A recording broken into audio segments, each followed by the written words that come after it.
السلام علیکم ورحمۃ اللہ وبرکاتہ۔ آپ سب سننے اور دیکھنے والوں کے لیے میری اللہ تعالیٰ سے دعا ہے کہ اللہ تعالیٰ آپ سب کو صحت تندرستی والی، ایمان والی اور اسلام والی زندگی عطا فرمائے۔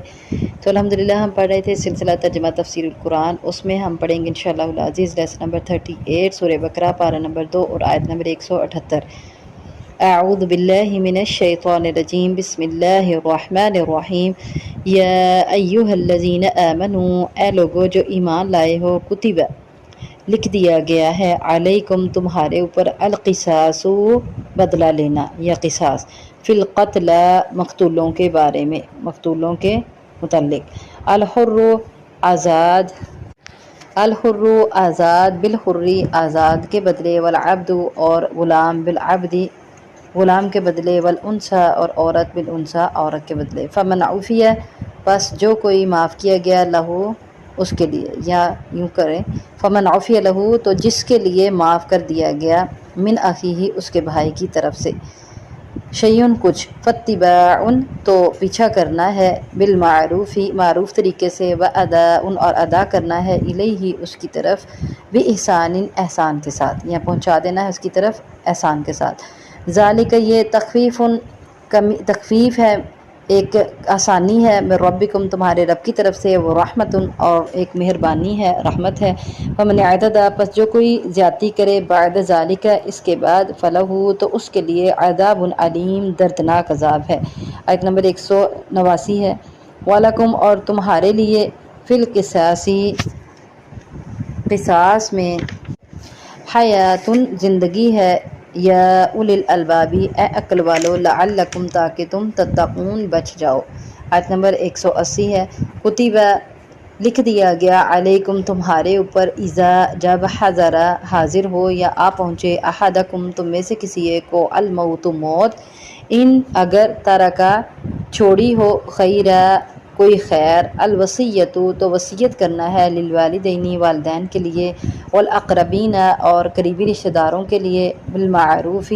معروف طریقے کے ساتھ، اچھے طریقے کے ساتھ، حقاً یہ حق ہے، علی المتقین پرہیزگاروں پر، یعنی یہ لازم ہے پرہیزگاروں پر۔ آگے آیت نمبر 178 میں اللہ تعالیٰ ارشاد فرماتے ہیں، اعوذ باللہ من الشیطان الرجیم، بسم اللہ الرحمن الرحیم، یا ایہا الذین آمنوا کتب علیکم القصاص فی القتل، اے لوگو جو ایمان لائے ہو، کتب علیکم لکھ دیا گیا یا فرض کر دیا گیا، علیکم القتال علیکم القصاص تمہارے اوپر قصاص، فی القتل مقتولوں کے بارے میں، مقتولوں کے متعلق۔ القتلہ جو ہے یہ قتیل کی جمع ہے، اور قتیل کا مطلب ہے مقتول، القتلہ جمع ہے، قتیل اس کے واحد ہے۔ یہاں اللہ تعالیٰ نے ارشاد فرمایا کہ تمہارے اوپر لکھ دیا گیا، لازم کر دیا گیا، قصاص، قصاص کا مطلب بدلہ لینا، فی المقتل مقتولوں میں، جب کوئی کسی مسلمان کو قتل کرے تو پھر اس کے بدلے میں اس سے بدلہ لینا تمہارے اوپر لکھ دیا گیا ہے، اور یہ بدلہ لینا، یہ قصاص کس طرح ہے، الحر بالحر، الحر، اب اس کا ذرا ترجمہ دھیان سے سمجھیے گا، الحر آزاد قاتل جو ہے، بالحری آزاد قاتل کے بدلے، بالحری وہی آزاد قاتل، الحر آزاد قاتل، بالحری آزاد قاتل کے بدلے، حر کا مطلب ہوتا ہے آزاد، تو یہاں قاتل میں آپ کو بتا کے سمجھانے کی کوشش کر رہی ہوں، اللہ تعالیٰ ہم سب کو سمجھ دے۔ تو اس کا ترجمہ تھوڑا سا مشکل ہے، ظاہری طور پہ ہمیں معنی اس کا کچھ سمجھ آتا ہے، لیکن اصل میں اس کا معنی کچھ اور ہے۔ جیسے پیچھے ہم نے پڑھا کہ صرف 4 چیزیں تو حرام نہیں ہیں، لیکن پچھلی آیت میں ہم نے پڑھا کہ اللہ تعالیٰ نے 4 چیزیں کہا، انما حرم علیکم المیتۃ، تو بالکل واضح کیا کہ صرف 4 چیزیں حرام کی گئی ہیں، لیکن پھر ہم نے تفسیر میں پڑھا کہ وہ 4 چیزیں ان کے مقابلے میں کہا گیا کہ جو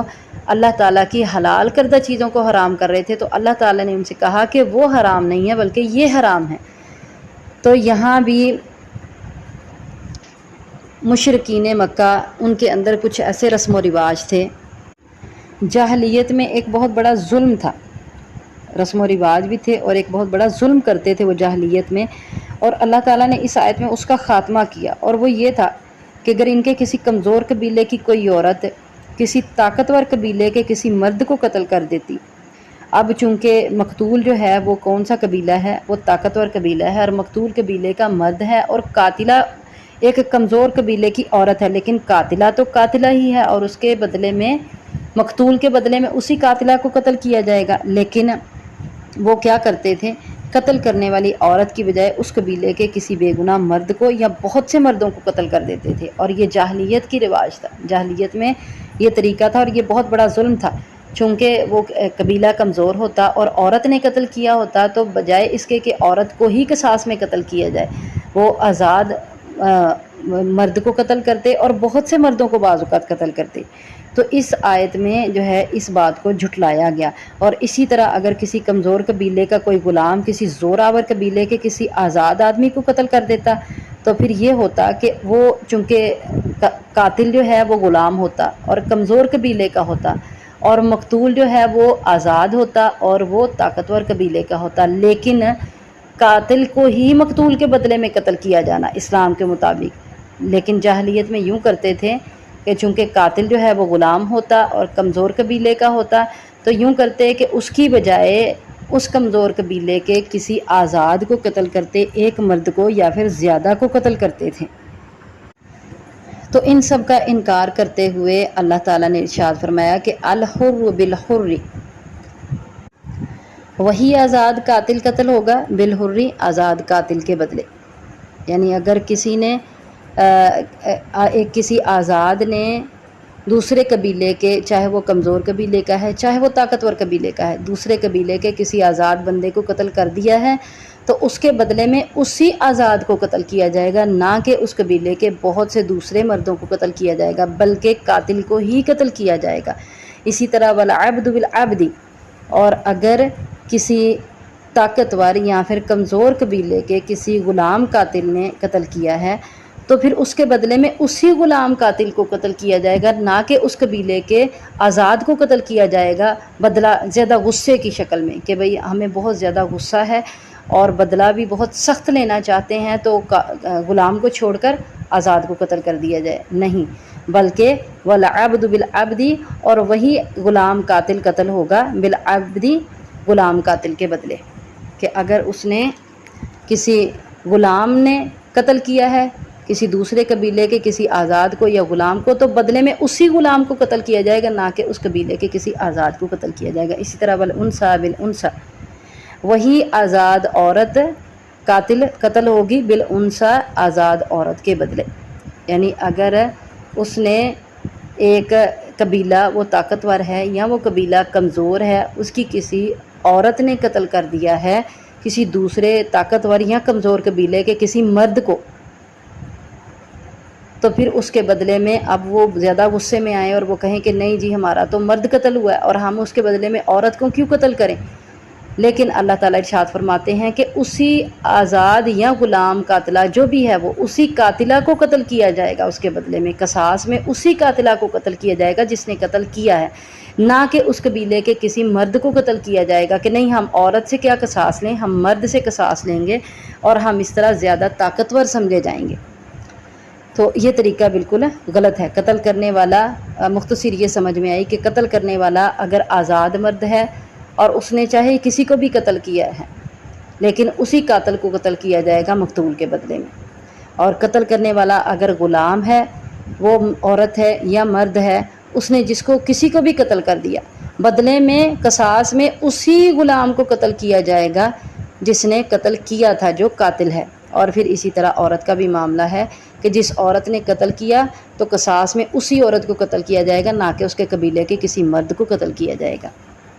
اور آگے اللہ تعالیٰ ارشاد فرماتے ہیں فَمَنْ عُفِيَ لَهُ، جو کوئی معاف کر دیا جائے یا جس کے لیے معاف کر دیا جائے مِنْ أَخِيهِ، اس کے بھائی کی طرف سے۔ اب یہاں اللہ تعالیٰ نے مقتول کے ورثاء کو قاتل کا بھائی قرار دیا ہے، فَمَنْ عُفِيَ لَهُ مِنْ أَخِيهِ، جو کوئی جس کے لیے معاف کر دیا جائے اس کے بھائی کی طرف سے۔ مطلب یہ ہے کہ مقتول کے جو وارث ہیں وہ قاتل کے بھائی ہیں، اور یہ بات کہہ کے تھوڑا سا یہ احساس کروایا گیا ہے کہ چونکہ اس نے تمہارے بہت سے قریبی کو قتل کیا ہے، لیکن وہ پھر بھی دین کے لحاظ سے مسلمان ہے اور وہ تمہارا بھائی ہے۔ تو اگر اس کو معاف کر دیا جائے تو بہت بہتر ہے۔ فاتباع بالمعروف، جو معاف کر دیا جائے تو اس کی پیروی کرنا ہے، بالمعروف ہی، معروف طریقے کے ساتھ اس کا پیچھا کرنا ہے۔ وَأَدَاءٌ إِلَيْهِ بِإِحْسَان، اور ادا کرنا ہے احسان، اس کی طرف احسان کے ساتھ۔ ذَلِكَ تَخْفِيفٌ مِّن رَبِّكُمْ، یہ تخفیف ہے، یہ ایک طرح کی آسانی ہے، من ربکم، تمہارے رب کی طرف سے، وہ رحمتن، اور رحمت ہے۔ پہلے یوں ہوتا تھا اہل کتاب میں، یہودیوں میں، کہ قصاص صرف قصاص تھا، اور اس میں دیت جو ہے اس کا جو ہے وہ حکم نہیں تھا، لیکن اسلام میں الحمدللہ اللہ تعالیٰ نے تخفیف کی اور پھر دیت کا بھی حکم دیا گیا۔ اسلام میں اللہ تعالیٰ نے الحمدللہ ایک طرح کی آسانی پیدا کی اور دیت کا بھی حکم دیا۔ اب دیت اس طرح بھی ہو سکتی ہے کہ وہ یا تو پوری معاف کر دی جائے، مطلب قاتل کو ٹوٹلی ہی معاف کر دیا جائے، یا پھر یوں بھی ہو سکتا ہے کہ دیت تھوڑی معاف کر دی جائے اور تھوڑی ادا کر دی جائے، یا پھر یوں بھی ہو سکتا ہے کہ دیت مکمل ادا کی جائے، اور جو ادا کر سکتا ہے اس کو ادا کرنی چاہیے۔ یہ اللہ تعالیٰ کی طرف سے ایک طرح کی آسانی بھی ہے اور اللہ کی طرف سے رحمت بھی ہے، مہربانی بھی ہے۔ فَمَنِ اعْتَدَىٰ بَعْدَ ذَٰلِكَ فَلَهُ عَذَابٌ عَلِيمٌ، اور اس کے بعد بھی جو کوئی زیادتی کرے تو فَلَهُ عَذَابٌ عَلِيمٌ، تو اس کے لیے دردناک عذاب ہے۔ اور اس کے بعد زیادتی کرنا کیا ہے کہ قاتل مقتول کے ورثاء کو دیت دینا کرے، لیکن وہ ان کو معروف طریقے سے دیت نہ دے، یا پھر مقتول کے ورثاء جو ہیں وہ دیت لینا کریں اور پھر وہ ان کو تنگ کریں یا ان کو معاف نہ کریں، یا پھر کسی بھی طرح سے ان کے اوپر دباؤ ڈالیں۔ اور پھر قاتل کی طرف سے جو دیت ادا ہونی ہے، اگر اس کو اچھی طریقے سے ادا نہ کیا جائے تو یہ بھی ظلم ہے۔ استطاعت ہونے کے باوجود اگر دیت نہ ادا کی جائے تو یہ بھی ظلم ہے۔ نبی کریم صلی اللہ علیہ وسلم نے ارشاد فرمایا کہ مطل الغنی یہ ظلم، غنی کا ٹال مٹول کرنا یا اس کا دیر کرنا ظلم ہے۔ تو یہ اللہ تعالیٰ نے جو اپنی طرف سے ایک رحمت اور مہربانی کی اسلام میں مسلمانوں پر، الحمدللہ اس کو ایکسیپٹ کرنا چاہیے اور اس کو اچھے طریقے سے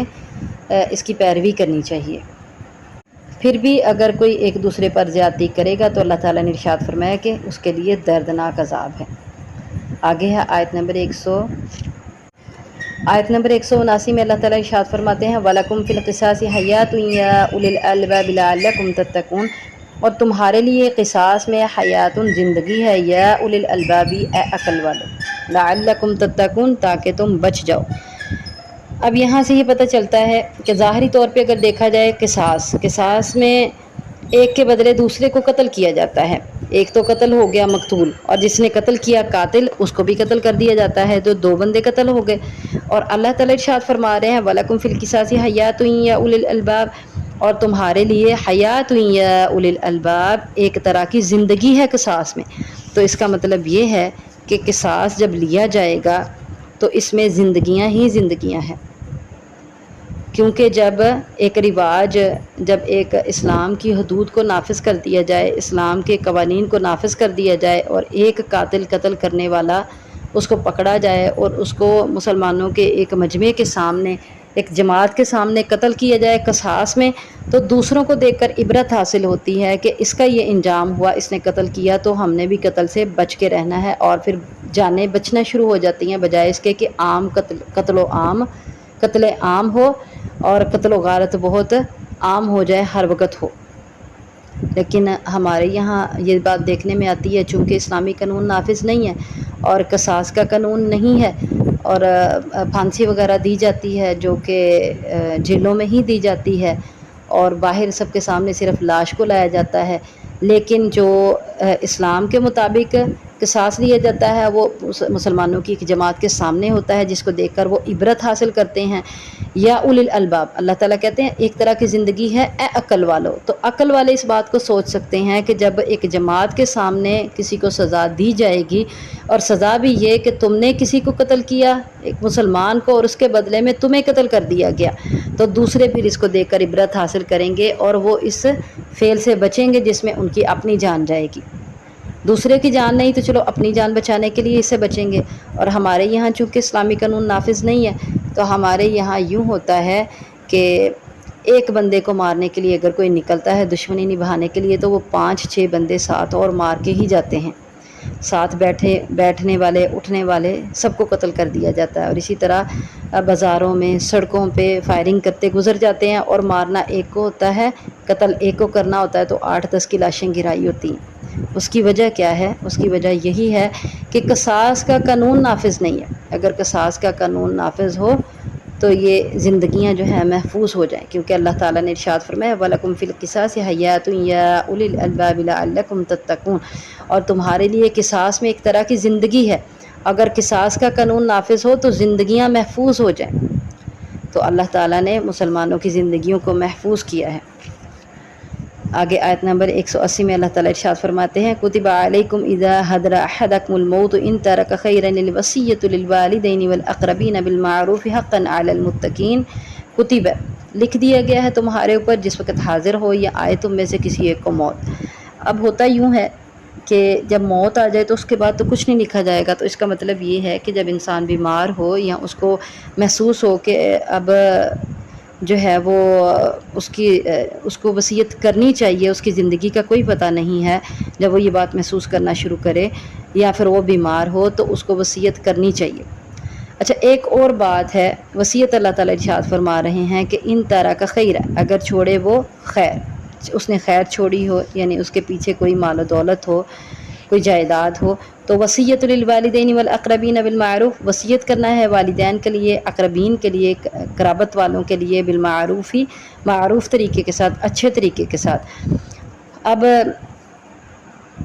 جیسے میں نے آپ کو پہلے کہا کہ ایک بات ہے اور وہ یہ ہے کہ اس پر امت کا اتفاق ہے۔ وہ بات کیا ہے کہ وارث کے حق میں وصیت نہیں ہے، وارث کے حق میں وصیت نہیں ہے۔ اس کا مطلب کیا ہے؟ اس کی دلیل جو ہے یہ ہے آیت یوصیکم اللہ فی اولادکم للذکر مثل حظ الانثیین، یہ والی آیت ہے سورہ نساء کی۔ تو اس میں اللہ تعالیٰ نے یہاں ان آیات میں اللہ تعالیٰ نے حصے مقرر کر دیے، ان کو ایک دوسرے کا وارث بنا دیا، تو وارث کے حق میں وصیت نہیں ہے۔ لیکن یہاں اللہ تعالیٰ ارشاد فرما رہے ہیں للوالدین والاقربین بالمعروف، والدین کے لیے اور قریبی رشتہ داروں کے لیے، اقربین کے لیے، تو والدین کے حصے تو اللہ تعالیٰ نے مقرر کر دیے۔ مطلب یہ سوال ہمارے ذہن میں پیدا ہوتا ہے، لیکن اس کا جواب یہی ہے کہ ایسے والدین جن کے حصے مقرر نہیں کیے گئے، جیسے کافر والدین ہیں ان کے حصے مقرر نہیں کیے گئے، یا پھر غلام اور لونڈی والدین ہیں ان کے حصے مقرر نہیں کیے گئے، تو ان کے حصے جو ہیں مقرر کرنے کے لیے لازمی وصیت کرنی چاہیے، کیونکہ ایسا نہ ہو کہ ان کا حق رہ جائے، ان کی حق تلفی ہو۔ اور یہ وصیت جیسا کہ ہم نے پہلے بھی پڑھا کہ وصیت 1/3 سے زیادہ میں جائز نہیں ہے۔ سعد بن ابی وقاص رضی اللہ تعالیٰ عنہ کو نبی کریم صلی اللہ علیہ وسلم نے 1/3 مال کی وصیت کی تھی، اجازت دی تھی کہ آپ اپنے 1/3 مال میں سے وصیت کر سکتے ہیں۔ تو ٹوٹل مال کا 1/3 حصہ جو ہے اس میں سے وصیت کی جا سکتی ہے ایسے والدین کے لیے جن کا ہم نے تذکرہ کیا، اور پھر ایسے قریبی رشتہ دار بھی ہوتے ہیں، جیسے بعض اوقات باپ کی موجودگی میں، ماں باپ کی موجودگی میں دادا دادی یا نانا نانی کو حصہ نہیں ملتا، لیکن وہ ضرورت مند ہوتے ہیں، تو ان کے لیے وصیت کی جا سکتی ہے۔ اسی طرح اولاد کی موجودگی میں پوتا پوتی کو دادا دادی حصہ نہیں دے سکتے، لیکن یہ یوں ہوتا ہے کہ اگر بیٹا فوت ہو جائے اور بچے یتیم ہو لیکن باقی اس کی اولاد زندہ ہو تو پھر ان کو حصہ نہیں ملتا، تو ان کے لیے مقرر کرنا چاہیے۔ تو ایسے حصے، ایسے لوگوں کا حق جن کی حق تلفی ہونے کا خطرہ ہو تو ان کے بارے میں فوراً وصیت کرنی چاہیے۔ اور اس کے بارے میں نبی کریم صلی اللہ علیہ وسلم کی حدیث بھی ہے جس سے ہمیں پتہ چلتا ہے کہ یوں سمجھے کہ اگر کسی کا قرض بھی ادا کرنا ہو تو وصیت میں بالکل دیر نہیں کرنی چاہیے، یا پھر کسی بھی صورت میں کسی کے بارے میں وصیت کرنی ہے تو اس کو ڈیلے نہیں کرنا چاہیے۔ رسول اللہ صلی اللہ علیہ وسلم نے ارشاد فرمایا کہ کسی مسلمان آدمی کا حق نہیں ہے کہ جس کے پاس کوئی چیز ہو جس میں اسے وصیت کرنا ہو کہ وہ 2 راتیں اس کے بغیر گزارے، یعنی وہ وصیت کرنا چاہتا ہے لیکن وہ 2 راتیں اس کے بغیر وصیت کیے بغیر گزار دے، اور وصیت اس کے پاس لکھی ہوئی ہو۔ اور ابن عمر رضی اللہ تعالیٰ عنہ ارشاد فرماتے ہیں کہ رسول اللہ صلی اللہ علیہ وسلم کا یہ فرمان سننے کے بعد 1 رات بھی نہ گزری تھی کہ میں نے اپنی وصیت لکھ کر اپنے پاس رکھ لی۔ تو اللہ کے نبی صلی اللہ علیہ وسلم کے اس حدیث سے پتہ چلا کہ جن رشتہ داروں کے بارے میں یا جن والدین کے بارے میں یا جن کی حق تلفی ہونے کا ڈر ہو، کسی کا قرض دینا ہو اور وہ آپ کو ڈر ہو کہ آپ کی وفات کے بعد وہ قرض نہیں دیا جائے گا یا ان کی حق تلفی ہوگی، آپ ان کے بارے میں وصیت کرنا چاہتے ہیں تو وہ وصیت لازمی کریں، کیونکہ اللہ کے نبی صلی اللہ علیہ وسلم نے ارشاد فرمایا کہ وہ وصیت کرنا چاہتا ہو تو اس کے لیے جائز نہیں ہے، اس کا حق نہیں ہے کہ وہ 2 راتیں گزار لے اور اس کے پاس وصیت ہو، وہ کرنا چاہ رہا ہو اور وہ نہ کرے وصیت۔ حقاً علی المتقین، یہ متقین پر حق ہے، لازم ہے ان لوگوں پر جو بچنا چاہتے ہیں، جو اللہ سے ڈرتے ہیں۔